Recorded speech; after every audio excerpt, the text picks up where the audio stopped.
It doesn't matter the outcome. This is embarrassing from GM to GM. This is as lopsided as it gets. If you look at Jimmy Johnson's trade evaluation chart, if you look at our buddy Brad Spielberger, he helped create the new one that everybody uses. If you look at either chart, and the new one is a little more up to date, a little more with how the NFL thinks. But if you look, it doesn't matter. They got fleeced, the New Orleans Saints.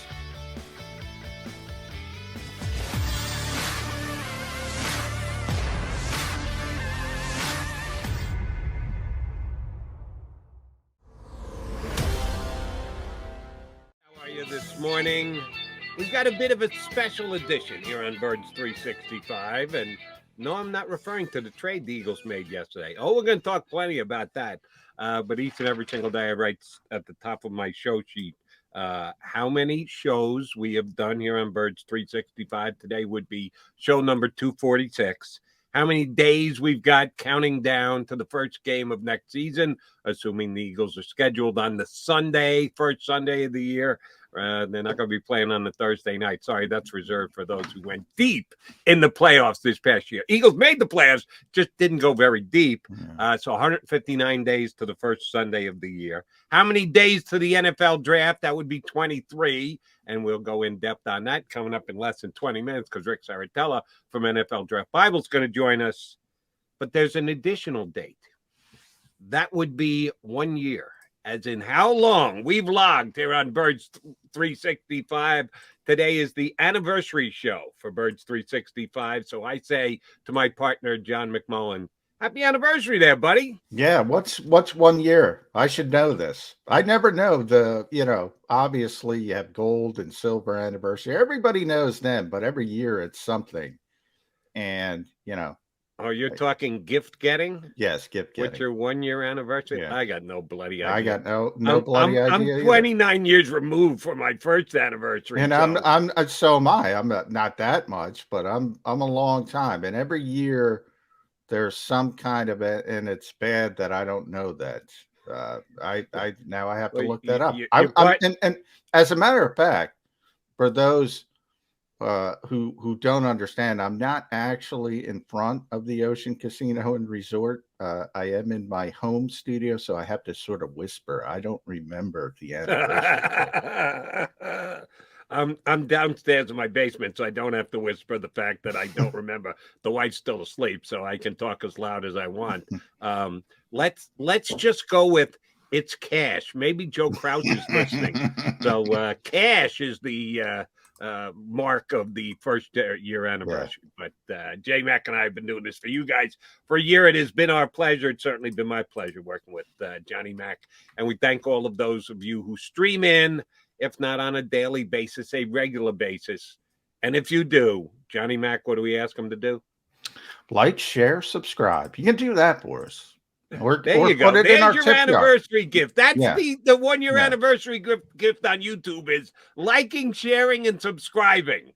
So get it done for us today since we're celebrating our 1 year anniversary. And yes, it was almost like the Eagles knew and said, we got to do a solid by those guys since they're having their 1 year anniversary. Yeah, they gave us an anniversary present, huh? Howie. Thanks, Howie. Thanks, Howie. He gave us a solid one yesterday, which I have to admit I was surprised, even though you and I have been talking about it months, that the Eagles probably will not use all 3 first-round draft picks, certainly since we found out that the Carson Wentz pick was going to become a first-round pick because it was a second that could become a 1, and that certainly happened this year to give the Eagles 3 first-round picks. We've said all along that there's a better chance they are not going to make all 3 picks than they are going to make all 3 first-round picks. The question is, what would they do? Would they trade up to target a player and combine picks to get a specific guy? Would they trade down to add draft capital in this year's draft? Or would they trade out, give up a first-round pick this year for a future one and other assets? That was the one that seemed the most prudent, and that's exactly what came down yesterday, Johnny Mac. Yeah, I'm for the life of me, Jody. I am trying to figure out this trade from the New Orleans Saints angle, and I can't figure out what they're thinking. One of the things I said I've been saying pretty consistently that you mentioned the Eagles weren't going to take all 3 first round picks, and the first goal would be to kick one out and get in back into the first round of the 2023 draft. That was with the Eagles' goal. Everybody kind of knew it. And I continually said, well, that's easier said than done, especially if you're not in the top 10. Becomes a little bit easier. And I always say you need 2 to tango and all that. Sometimes I overestimate the intelligence of NFL organizations as a whole. I mean, this is embarrassing. We've been doing this theme evaluation. This is embarrassing from a valuation level for Mickey Loomis. I mean, he got fleeced. I wrote on Sports Illustrated, Howie's probably speeding over the Causeway Bridge and he's got to get out of town because he's wanted. That's grand larceny, what he did to that organization, what he did to that team. He essentially gave up a first round pick to go where he wanted to go anywhere, which was the 2023 draft. And on top of it, he got a 3rd round pick this year and a 2nd round pick in 2024 for doing what he wants to do and going into the more quarterback friendly year, which in theory per NFL people increases the value of other picks as well, because the whole rising boats, rising tide lifts all boats type of thing. The more quarterbacks you have, the better off you are when it comes to value of draft picks. Look, at the end of the day, and you always say, and this is where you're right, at some point you got to turn all this into players. And if you don't, it doesn't matter. Doesn't matter. But, the whole theory of the more lottery tickets you have, the better chance you have to get a player. I mean, the Eagles won this trade in a lopsided fashion. Right. I mean, and here's the funny part, Jody. Here's the funny part. This year's draft, right? The Eagles are still at 15, right? The Saints are now at 16. So the Eagles kind of control the Saints right now. Chargers are at 17. Eagles are at 18 because they got that from the Saints. Saints are at 19. The Eagles picked right in front of the Saints twice, unless there's another shoe, and I hope there's another shoe for Mickey Loomis to drop for his sake, because this is awful from the Saints' perspective. The only way this works for the Saints, highway robbery, call it what you want. As we sit here today, our perception of it, you are 100% correct. It looks like a stone cold steal for the Philadelphia Eagles. But this is, again, where you and I separate. We can evaluate it right now. We should evaluate it right now.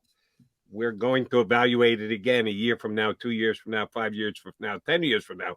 And that evaluation so tremendously outweighs what we thought on the day the deal came down in speculation. I'm feeling really good about what we say today is also going to hold sway 2 years from now, 5 years from now, 10 years from now. But we don't know. We got to let it play out. The only way this ends up looking good for the Saints, for me, is if they love Malik Willis. And they believe Malik Willis is going to go somewhere in the bottom of the top 10 picks. That Carolina's going to pass on him, and that the Saints are going to combine their now 2 first-round draft picks to get the 8 or 9 or somewhere thereabouts. They select Malik Willis, and Malik Willis becomes the next Patrick Mahomes. That's it. If Kenny Pickett does that and he becomes the next Joe Burrow, okay, so be it. There's 2 ways that it can happen. I guess you can throw another quarterback in there. I like Matt Corral the best of the other quarterbacks. I actually like Corral a little better than Malik Willis, but the comparison between he and Mahomes, because he's got as strong an arm as he does, is a natural one. That's it. If it isn't to move up for a quarterback, and then, oh, by the way, you not only have to be right about that quarterback, you have to be really right about it. That he's not just a competent starting quarterback, but he's a franchise level quarterback.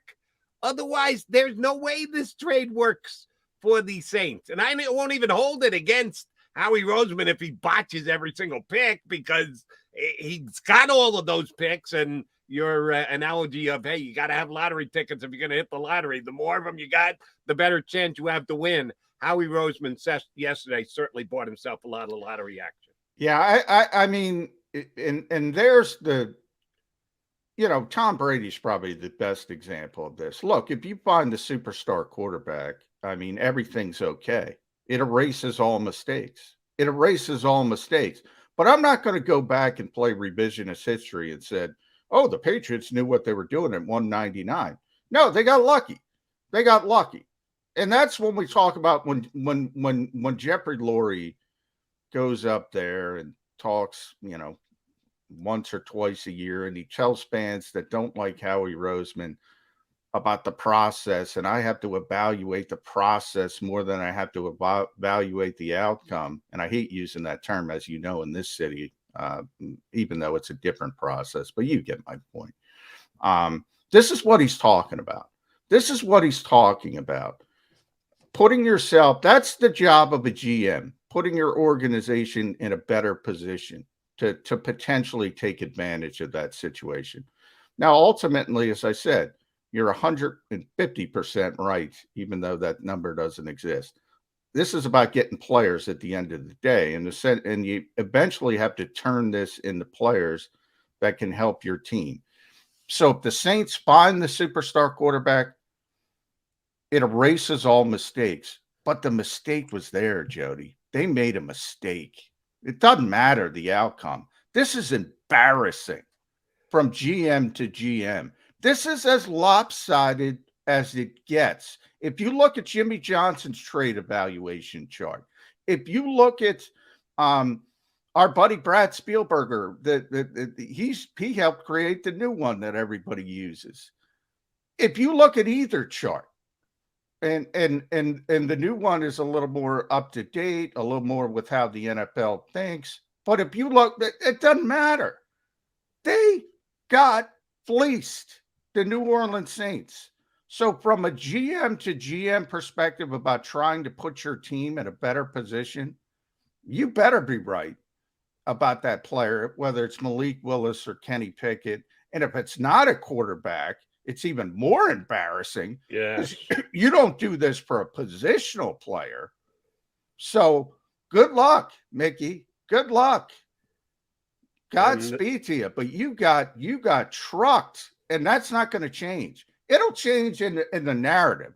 It'll change in the perspective if he gets the superstar quarterback. Right. But he knows now, after the fact, that he got fleeced, and he better be right. On paper right now, he looks like he got played very much. For those of you not streaming in on our anniversary show, not paying close enough attention, I see where someone said, did Jody just say that Malik Willis is the next Patrick Mahomes? You see, this is no, what I did not. No, here's what I not. said. No, now, please pay close attention. Man. For the trade to be okay for the Saints, Malik Willis would have to become the next Patrick Mahomes. I didn't predict or project that that's what I believe Malik Willis is going to be. I was trying to make a point about how bad this trade looks today for the Saints. And the only way that they can actually hope, cross their fingers, pray to the football gods that it becomes an acceptable deal is if, big if in there, Malik Willis becomes Patrick Mahomes. I'm not projecting that. I'm not suggesting that. I'm not predicting that. I'm just laying it out there as to what it would need to be far-fetched for it to become a successful trade for the Saints. And I don't think any quarterback in this draft can do that.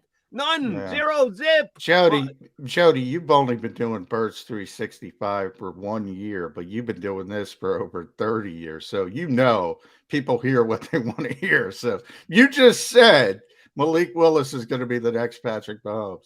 You know better than anybody. People hear what they want to hear. But yeah, and by the way, what if the Detroit Lions shock the world and take Malik Willis at number 2?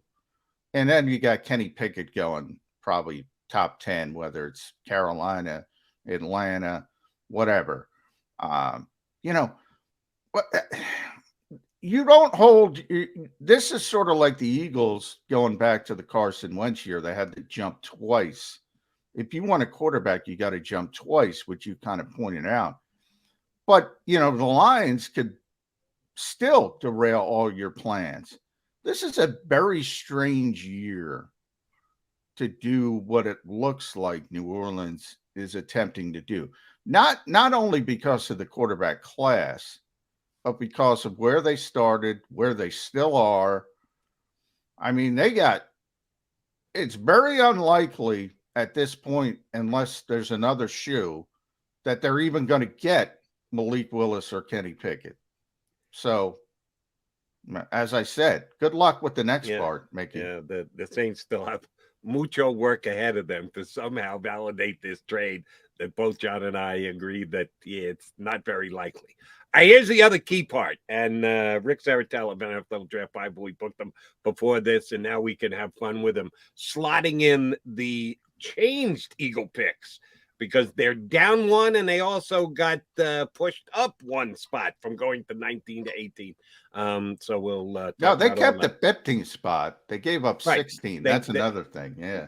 Right. So you can look at it as they either move down one or they move back two. You can go either way with it.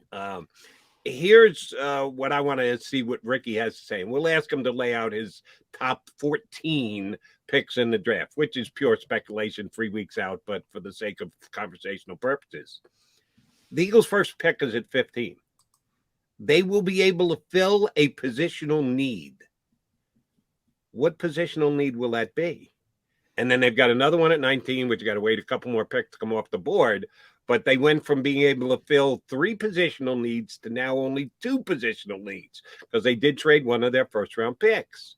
Yeah, they lost a bit of a luxury. We've been talking about that. That extra pick would have been if they used it, but we never thought they were going to use it. Would have been a little luxury to go outside the box, whether people think linebacker, everybody wants to talk linebacker. They could do it. Wide receiver, they could do it. They could do anything with 3 picks. Now you gotta tighten it up and be a little bit more focused. So I will ask you, John McMullen, and when we get Ricky up, we'll let him go quickly through his top 15 picks, and he'll tell you which guys are off the board on the first 14 as to what 2 positions the Eagle will draft. Let's say, again, the way we've been saying it leading up to, there's a good chance that 3 of the best 3 defensive ends, maybe even 4 of the best defensive ends will be off the board.